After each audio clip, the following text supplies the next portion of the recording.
Hey, what's up, guys, and welcome to Talk4, the quick-fire podcast where we ask four great questions to unique and interesting people. Behind the mic today on Talk4 is your host, Louis Skupien, that's me, and our special guest for today, Richardpaterson, who will be answering our questions today. Richard, please introduce yourself and give us a quick rundown of what you do before I shoot some questions.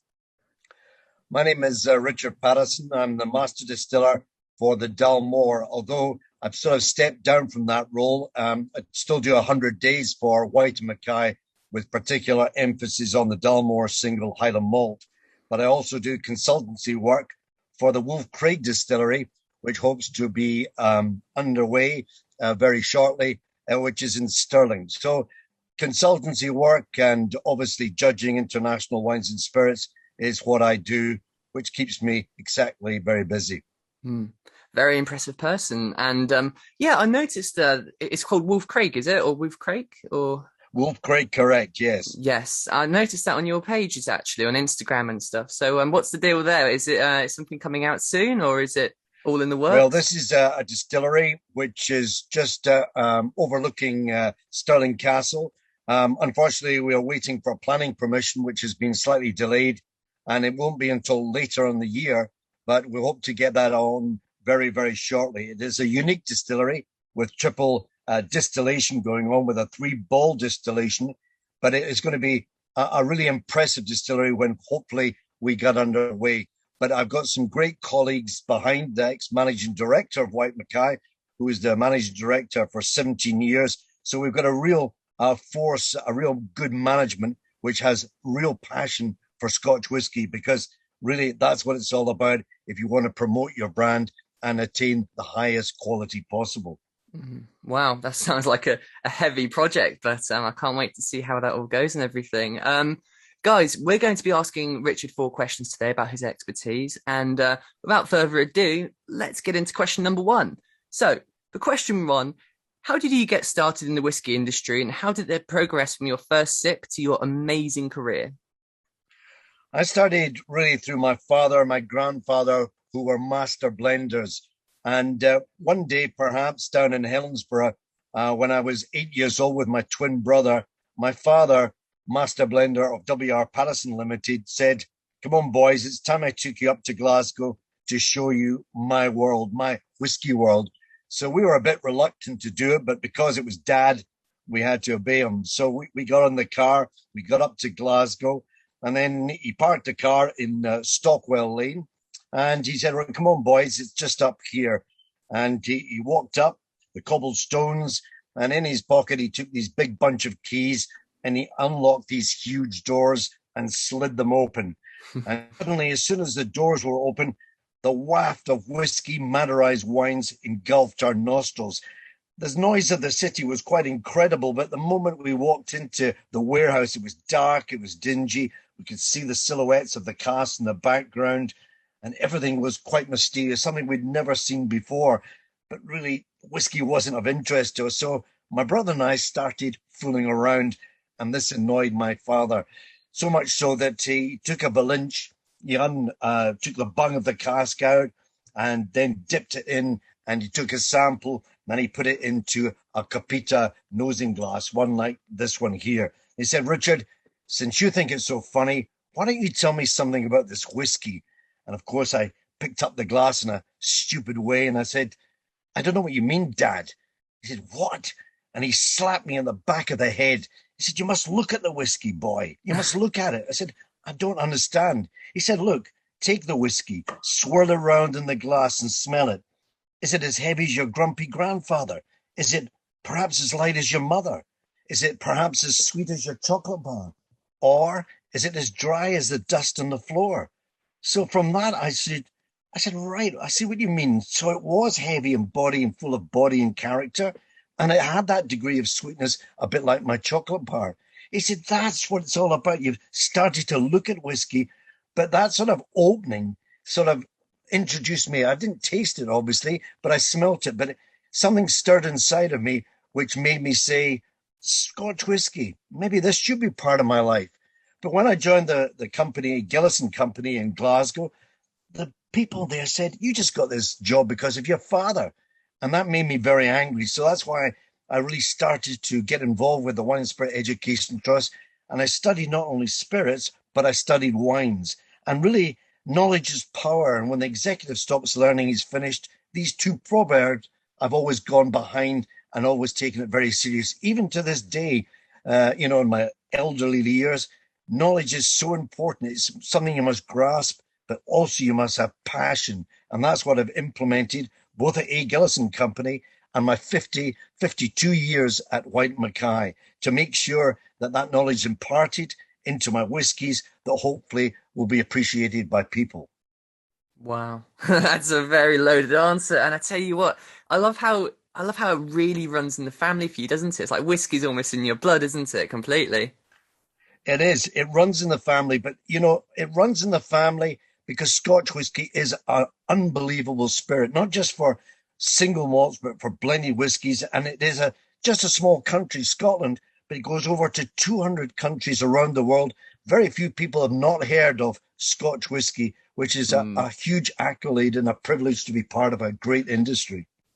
I can tell it's fantastic. And wow, I mean, looking at your CV the other day, it's just amazing how much you've done in this industry. And I tell you what, I mean, I know I'm a tennis player and stuff, but I definitely wouldn't mind having a job like yours in the whiskey industry and Scotch industry. I can tell you that for free. Yeah, well, you've got to be committed. You talk about tennis, if you want to get on, you have to practice, you have to really feel for it, you have to be deadly committed. It's the same with any job, and it's the same with blending. You must seek for perfection. People say, "Have you got a new, you know, different product coming out? Is it a new different expression?" And said, "Yeah." I said, "Oh, I won a gold medal or this and that." And then people say, "Are you proud of it?" Yes, but I haven't proved it yet. I've got to find something else, something to replace that, because you're only as good as your last sale, your last, whiskey. So you're always trying to innovate, but more importantly, encourage people to drink, obviously in moderation, but something that will appreciate as the cultures, as the tastes change over the years. Absolutely. And so going forward from question number one, obviously about your career, let's tap into your expertise a little bit. So give the listeners a few of your best tips on how to nose and really appreciate great whiskey. As a beginner, how can you build your taste to identify the unique flavors and break through the alcohol? Well, what you must do is actually try and take your time. Time is what is so important. Patience and time is very, very instrumental in looking at whiskey.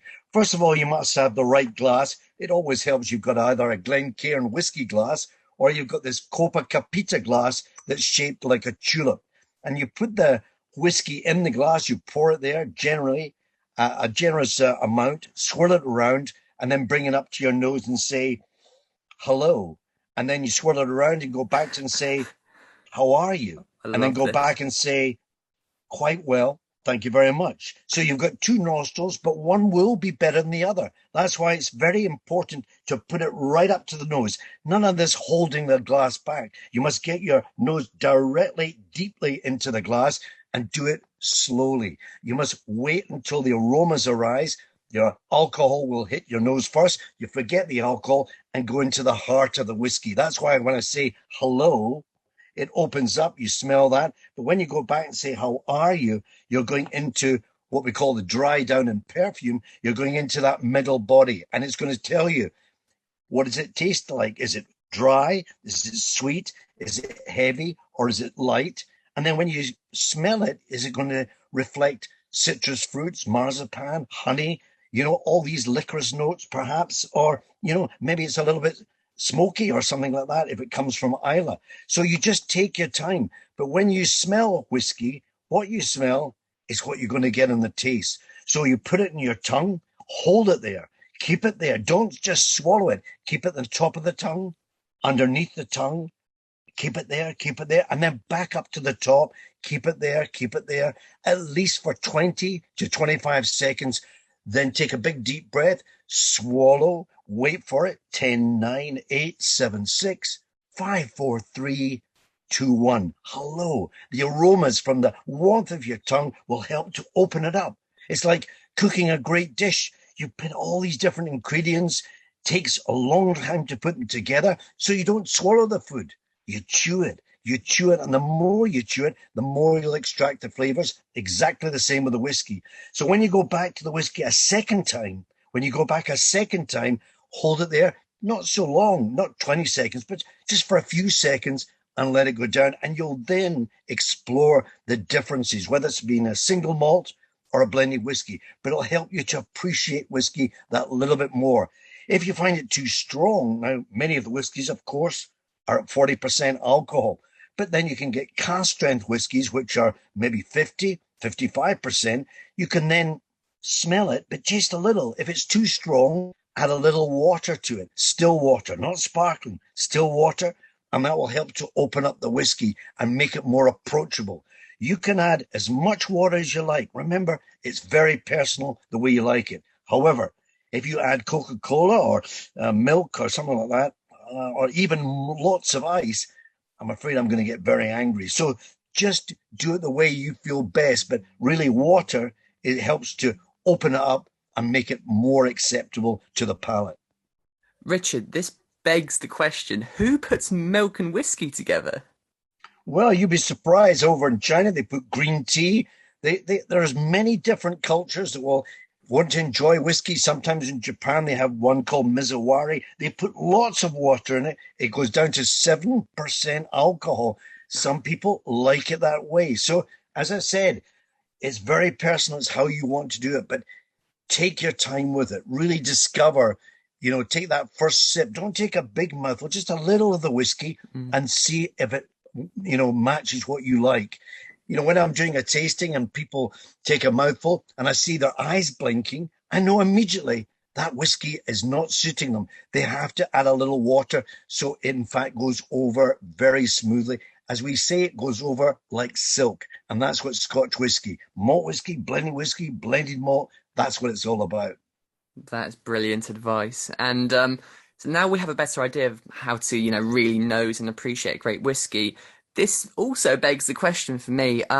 To throw the cat amongst the pigeons, I would like to ask you, single malt versus blends. Ultimately, which one is the winner and why? So obviously we've asked Great about question. how to, nose it and appreciate it. Now let's talk about, which ones to get, which whiskies are great, and where you would go for your first bottle, that kind of a thing.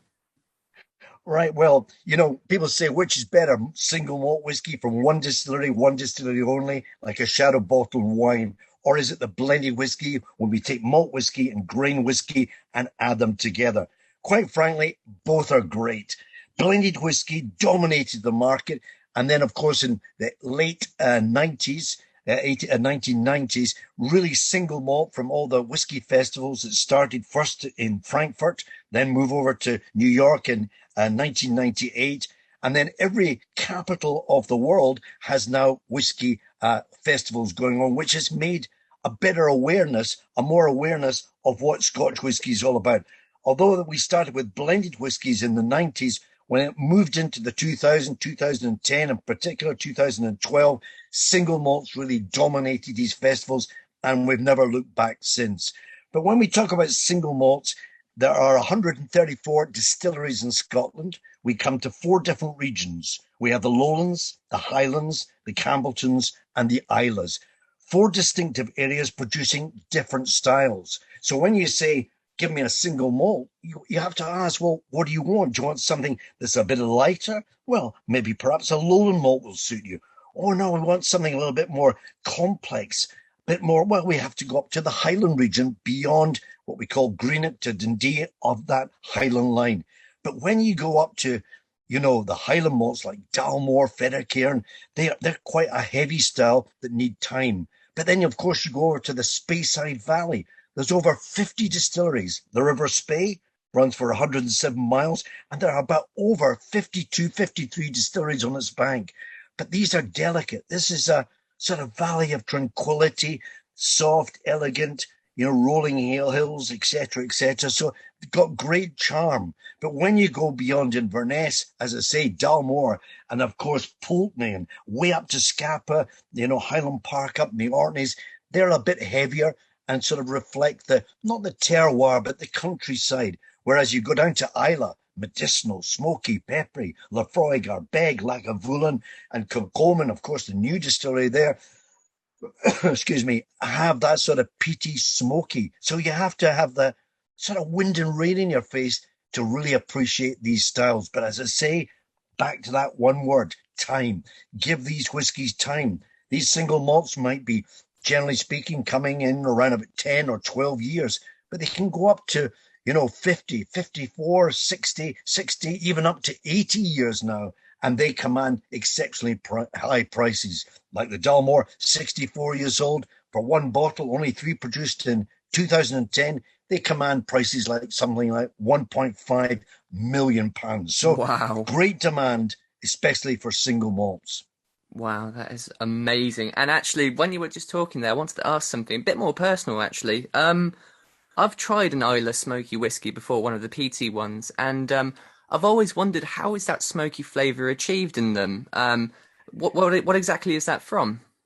This is the barley that has been peated dry. Remember, 10% of Scotland's covered in this great stuff called peat, but over in Islay with the medicinal, the sort of iodine factors that are on that island, the sort of peat that helped to dry the barley that later turned it into whiskey, gives it that sort of peaty note aroma. Now you're talking about autumn leaves, you're talking about smoke, or even, go over to Bowmore, you get that sort of tar rope nuance coming in flavor. But again, this is not for the faint-hearted. You've got to be aware that this is the heavy style. Lafroig in particular really helped to open that market up at the very beginning. So do it slowly, take your time. But as I've already said, when you take an Islay malt with the wind and rain in your face and that biting wind, it is the perfect accompaniment. Also, front end of a coat, you drink it in front of a fire, etc. But really to get outside and taste it with the wind and rain in your face, that's what really brings that flavor to the foreground and makes it really special. Yeah. It's a very nice kind of wintry taste, isn't it? I mean, well, I had a Yes, bottle of it over winter and it just kind of really enhances the feeling of that sort of, that fire going in the fireplace and, warm home and Christmas tree and stuff for me. That's kind of the vibe I really got from it as well. And like you said as well about the weather, the sort of slightly colder, slightly more, slightly kind of damper weather as well. And just that nice smokiness just brings a bit of, I don't know, some extra warmth to it, doesn't it? it does. But don't just stop there. When you take a whiskey, when you take, say, a 12-year-old or 15 years old, you want to impress your guests. Well, the best thing is to invite them for dinner. Say you've got 10 or 12 people, prepare a great dinner. And then when it comes to the sweet dish, offer them a creme brulee. A creme brulee followed by a great coffee, Colombian, Nicaragua, Java coffee, and make sure it's hot. No milk, no sugar, because you don't need it if it's great coffee. Tell your guests to have two mouthfuls of that. Hold it there, let it go down. Then take a whiskey, like I say, the Dalmore 15 years old or the King Alexander, pour a large measure into the whiskey glass, the whiskey tumbler, and tell them to hold it long in the mouth, keep it there, let it go down.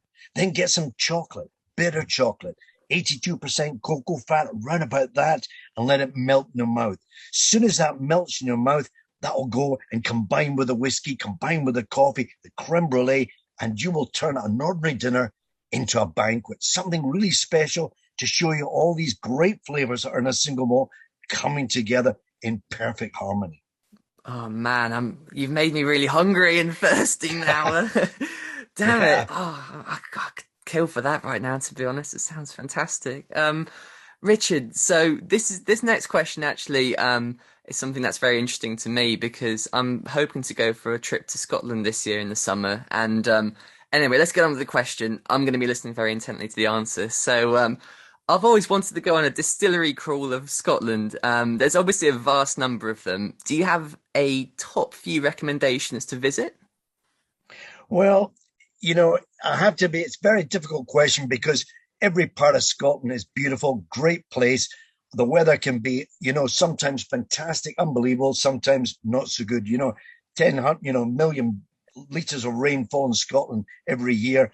Not so good for the tourists, but great for Mm, Scotch whiskey. But if you really want to get into it, first of all, start in the lowland area. Take in Auchentoshan, Glengoyne, all these nice whiskies, light in style, go up there, but then go up to the Speyside Valley, turn right on the A9, and then go over there to the Speyside Valley and see the babies up there. The Glenfiddicks, the Balvenis, the Macallans, fantastic row of distilleries, and there's so many that you can see. However, if you want to go that little bit further, carry up and go up to Elgin, take a lot of distilleries up there, come along into Inverness, and then, of course, cross over, come into Dalmore. You've got Glenmorangie, right up to Pulteney, and then over to, as I say, Orkney, where there's, of course, Highland Park and Scapa.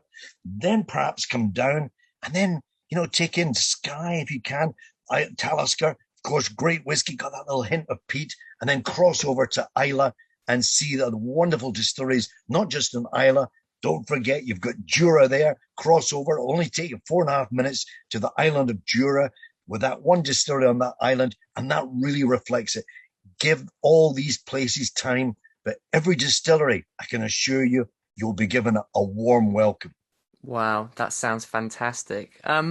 Just out of interest, out of my own curiosity, how long would you give a trip to really be able to appreciate the distilleries and really be able to see as much as you can? Like, roughly, what would you say is the kind of time scale? You've really got to, Louis, you've got to really give it at least a good week, 2 weeks at the most. I mean, you can take in so much. Don't saturate yourself. Just take your time, but make sure that you see not just the distilleries, but the cities, the towns, what goes on. It all adds to it. But as I say, every distillery, the thing that excites me when I go to the distillery, first of all, what do? You don't just walk into the distillery. You must stop, look around. Where is the distillery situated? Is it amongst the forest, the glens, or what have you? Because that will help to ascertain the style of the whiskey. Then look at the pot stills. Are they small? Are they tall? Are they bulbous? Are they very tall? Because that's the spirit. And then perhaps go into the warehouse. And before you go into the warehouse, just slide the doors open and walk in slowly. Is this a damp warehouse? Is it a dry warehouse? Where are all the cars sitting? Are they at the bottom of the store, at the middle, the top? And then look at the water. Where does the water come from?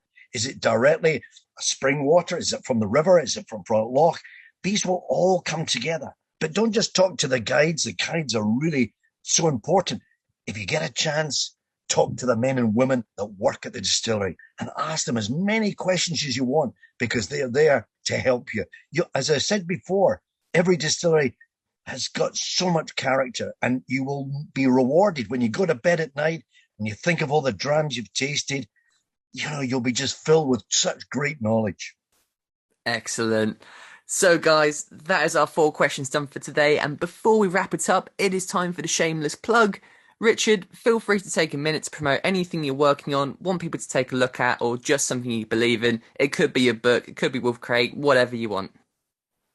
Well, we just done a presentation at the Scotch Whisky Heritage Centre. Can I just say, if you've got a chance to go over to Scotch Whisky Experience in Edinburgh, just up from the Royal Mile, just down from the castle, we did a tasting there this week on our Dalmore 14 years old. Now, this is quite difficult to get a hold of, but it sort of reflects the whiskey because it was matured in American white oak, and then we transferred it into PX cask. That's Pedro Jimenez, which, of course, from Gonzalez Baez, these are the grapes that are taken off, the white grapes, put on the esparto mats and left to see the sun for about 2 to 3 weeks. Moisture content is reduced 40%, and you get these very sweet grapes that help to produce this wonderful PX, Pedro Jimenez grapes, 400 grams of sugar per litre that are filled into these casks. We empty that out, of course, the sherry out, and we fill it with the Dalmore up to about 3 years. And that gives us the nuances. Of course, the DNA of Dalmore is chocolate orange, but then, of course, these lovely sort of raisin notes, the sultanas, all come together, just a whisper of it coming in at the end. So again, sip it, savor it, but it's something well worth seeking out if you can get a hold of a bottle. Brilliant. Richard, thank you so much for joining me today for the Talk4 podcast. It has been an absolute pleasure having you on, and thank you for your time. Well, a slangy as we say in Scotland. Thank you very much. Slangiva. Thank you guys for listening. See you in the next episode, and don't forget to like, subscribe, and leave your thoughts in the comments. Signing off for now, Slangiva.